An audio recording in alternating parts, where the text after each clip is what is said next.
Welcome everyone to HueFin News. Today is August the 13th, 2019, where we're here to give you all the news according to the charts and see if any of the articles that we run across, if it has any impact on the price of the altcoin that we are referencing.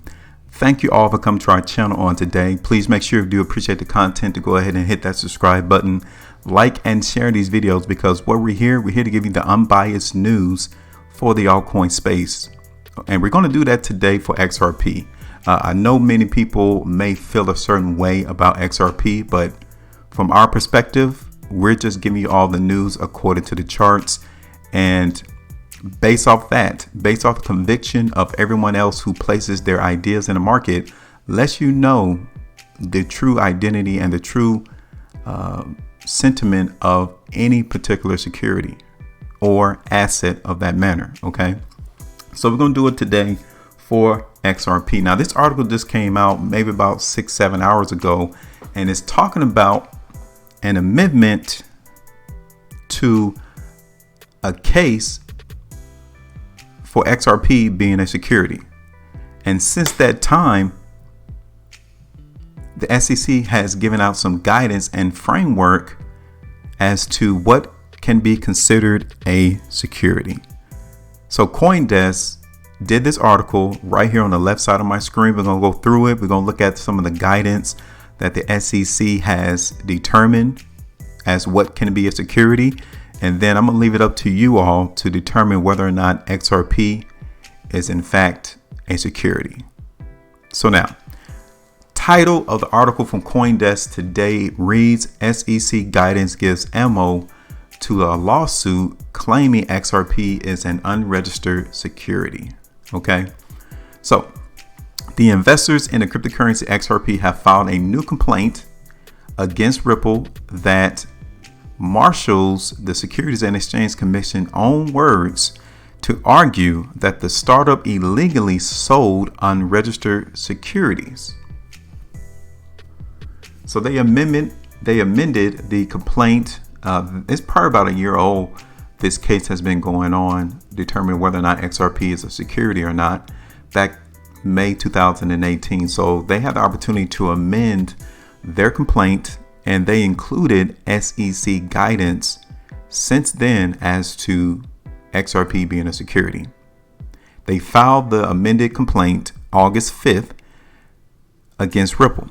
It includes several new arguments that may be the first federal case to cite the SEC's guidance for applying existing law and regulation to cryptocurrencies.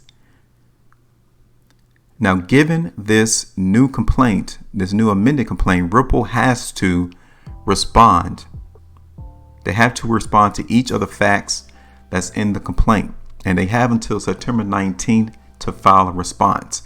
And given around that time, I would expect some volatility to come in for the market for XRP, whether it's good or bad. Definitely would expect the market to move around that particular time, September 19th, 2019, or around the time that the courts give their decision as to whether or not XRP is a security. So definitely be on guard in the market for XRP around September, October timeframe. So XRP has been in the legal crosshairs since May 2018, when an investor by the name Ryan Coffey, he filed the first of several lawsuits seeking class action status against Ripple Labs. So he doesn't want it on an individual court case. He wants to be considered a class action lawsuit, meaning that many investors have been hurt or injured from the actions of XRP or Ripple Labs. Okay, so this class action he's trying to get status for is going to be against Ripple Labs subsidiary XRP2 and CEO Brad Garlinghouse and other individuals.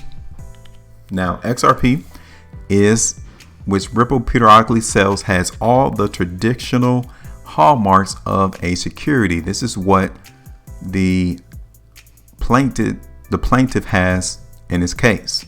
Now, there are some other people involved in the court case too.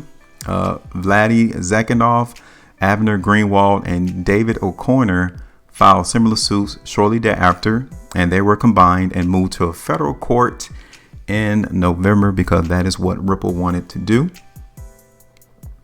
Now, while the suit hasn't been certified as a class action, law firms Sussman, Godfrey, and Taylor Copeland Law were appointed as co-lead counsel at the end of June. So they got more ammunition in their court to fight against Ripple Labs.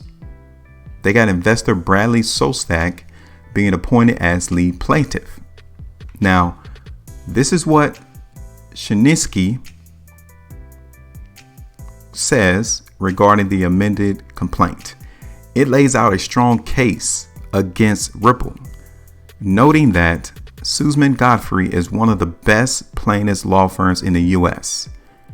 He highlighted that the complaint claims XRP is a security under both federal and California state law. California state law uses the risk capital test in addition to the federal level Howey test to determine whether a transaction qualifies as a security. Now, the risk capital test is broader than a Howey test, meaning the plaintiffs could lose their federal security claims, but they can still win at the state level. Okay, so they got both ways going against Ripple Labs, federal level and then at the state level in California to determine whether or not XRP is a security. So now we're going to go into the SEC framework that came out April 3rd, 2019. This is the reason why the plaintiffs went ahead and amended their complaint in the court. They cited some of the SEC's framework for analyzing whether a digital asset qualifies as a security. Now, Shinsky, although it says, quote, although the SEC's framework is technically only non-binding guidance, the court will likely give it significant weight in deciding how to apply the Howey test and the facts of this case. Rettig agreed, telling CoinDesk that this is the first time we have seen the SEC's framework applied in a case in federal court. So now they're going to take federal guidance, SEC guidance, and apply it to a federal court case. Now, the framework itself, talking about the SEC guidance, it doesn't have procedural value, meaning the court is not required to follow it, but it's going to be very interesting to see how the court handles the utility of the framework in moving forward and determining whether XRP is a security. So even though the SEC guidance, the framework is not legally binding, the guidance is based off of case law though. So more than likely, the courts will apply the case law that's undergirding the SEC guidance framework that has been created. They published the guidance in April, providing for a specific roadmap for everyone else who is involved in digital assets. Now, this amended complaint is only 11 pages, but it goes into details about why the plaintiffs believe XRP is a security based on the SEC's guidance, stating that XRP purchasers made an investment of money in a common enterprise. That's first thing of the Howey test. XRP investors had a reasonable expectation of profits, and the success of XRP requires efforts of Ripple and others. Those are the complaints. Now, the lead plaintiff and the class invested fiat and other digital currencies such as Bitcoin and Ethereum to purchase XRP. As explained in the SEC framework, investment of both fiat and digital currency meets the first prong of Howey. So investments is the first prong of the Howey test. It meets that. Ripple and its affiliated parties are the common enterprise. The complaint alleges, saying that any profit the potential class might see are intertwined with the fortunes of Ripple. And I've seen plenty of videos plastered on YouTube talking about all the partnerships that Ripple has created and how that's going to moon the value of XRP, and how the usage of XRP across banks, central banks, banks across the world will induce the price of XRP. So this is what the complaint alleges as well, that the profit of XRP was intertwined with the fortunes of Ripple. The price of XRP is dependent on Ripple's efforts, the lawsuit alleges. Investors should have expected the value of their holdings to grow based upon the efforts of the company. And that definitely is going to be seen on the videos on YouTube as well. I wouldn't be surprised if some of the evidence that the courts may see will in fact be the videos that people have placed on YouTube, continually saying all the partnerships that Ripple has done regarding XRP and the value that it's going to create for banks as a cross-border payment. I wouldn't be surprised.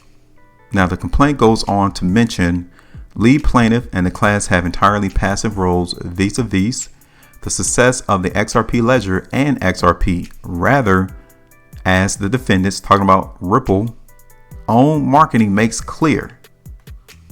The success of the XRP ledger and the profits the class reasonably expected to derive from investing in XRP are dependent on essential technical, entrepreneurial, and managerial efforts of Ripple and their agents and employees. So what the plaintiffs expected to derive from investing in XRP is solely dependent on the technical, the entrepreneurial, the managerial efforts that Ripple has done in getting their XRP token out. Rettig noted that each of the factors in the SEC framework are based on underlying federal case law. So again, even though the SEC guidance is not legally binding, but the courts will uphold it in the sense that it is based on underlying federal case law.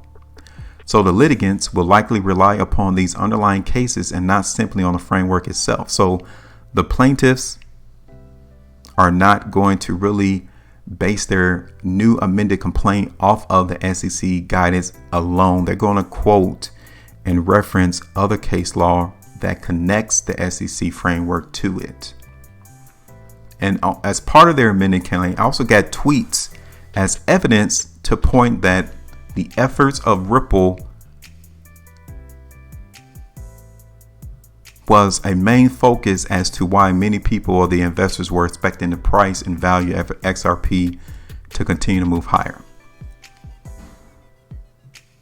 So there were public statements made by Ripple executives such as Brad Garlinghouse and Chief Technical Officer David Schwartz to bolster its argument. Garlinghouse said in a 2017 CNBC interview that people are looking at the success Ripple has been having as a company, and I think that's increased the value of Ripple. So that gives you direct correlation from effort of Ripple to the expectation of increase of the value of XRP. So that is convincing. The complaint says that Garlinghouse conceded that Ripple's own self-interest is tied up, means connected with building and maintaining a healthy XRP market. So Ripple's success, he conceded that XRP won't be successful until the healthiness of XRP can be maintained and continually built upon. The complaint emphasizes that Ripple's own statements prove that XRP investors had a reasonable expectation of profits flowing from Ripple's managerial efforts. And this is similar to how the SEC framed its own complaint against Kik.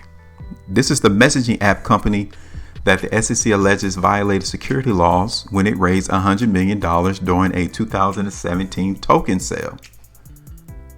Roughly 40 tweets are referenced in the amended complaint, including tweets from the company, executives, and other employees discussing exchange listings, Ripple's XRP reserves, and other marketing efforts. The complaint also references a Garlinghouse quote tweet of a Motley Fool tweet, which said companies using Ripple's tools could be a big deal for Ripple's XRP currency. Again, drawing a connection between Ripple and XRP. Cervinsky, has said, quote, "I've never seen so many citations to Twitter in a complaint before," end quote. I wanted to point this out that CoinDesk, of which this article is being derived from, is a part of Digital Currency Group, which also holds a stake in Ripple. It is the parent of CoinDesk, and it cites a 2017 article on CoinDesk reporting that XRP's price had risen above $1 for the first time ever, as one of many instances in which Ripple would promote XRP price movements. For the record, CoinDesk operates independently from the parent company, working in separate offices and maintaining strict policies on editorial independence and transparency. So even though CoinDesk is in this, they're still going to be transparent and solely not side for one team. Beyond simply promoting XRP, the complaint hints that Ripple may have gone as far as to mislead the general public about which of its various products were being adopted. First, April 26, 2017, Ripple tweeted a link to an article to its own site proclaiming that Ripple welcomes 10 additional customers to our blockchain payments network. Now, out of the various products that Ripple has, which of these payments network are they referring to? Because neither this tweet nor the article it linked to inform readers that the blockchain payments network did not refer to the XRP ledger, but rather Ripple's X-Current enterprise solution. Just days after that tweet, May 3rd, 2017, the price of XRP continued to rise. And then Ripple tweeted, Ripple adoption is sparking interest in XRP, which has had an impressive rally in the last 2 months. Is that misleading? Let us know with a comment in the comment section of this video. So now, as we always do, we give you all the expectation of the price of the market. I'm going to have the SEC link for you all to go ahead and reference it if you want to. So you guys can use this as a reference point. You'll go ahead and click on the Framework for Investment Contract Act, and it gives you the actual framework of the Howey test to digital assets, the 3-prong, the investment of money, the common enterprise, and a reasonable expectation of profits derived from efforts of others. Okay. So I'll go ahead and leave that link for you all so you guys can take time and opportunity out to read what the SEC determines to be a security for digital assets. Okay, I don't have too much time to waste on that, but rather we go ahead and do our price prediction for XRP. And if you guys can remember, the last time we did our video for XRP, we said that the market was really going to hold consolidation of trading, not really expecting too much to occur in this coin. And that's pretty much how it's been trading. I mean, the market and everyone sees this, that 29 cents is still support. Now, recently, over the last days since we did our video for XRP, again, I'm still looking for that consolidation of trading to occur in the market for XRP. But concerning the time that has been spent since our last video, that movement to the downside is ever increasing. Okay, so literally the expectation is going to be for this market to consolidate. And I told you in our last video that 29 cents all the way up there to around 30.5 cents to be resistance. It might hit 31 cents.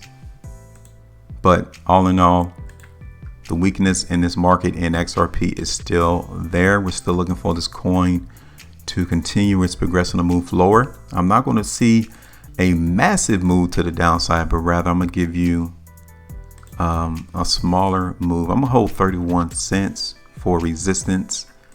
And let's bring this up a little bit further.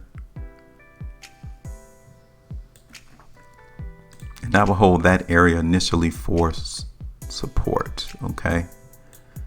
So this is the expectation of the market in XRP. Again, we're looking at this market giving us a little bit more weakness, but the market may try to maintain its price of around the 29 cents area. But the trend, the sentiment in the market is one of weakness. Okay.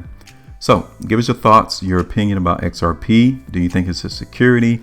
Do you think the courts is going to side with the plaintiffs or with Ripple? Let us know with a comment in the comment section of this video. Make sure y'all maintain your profitability, and I will talk to y'all later.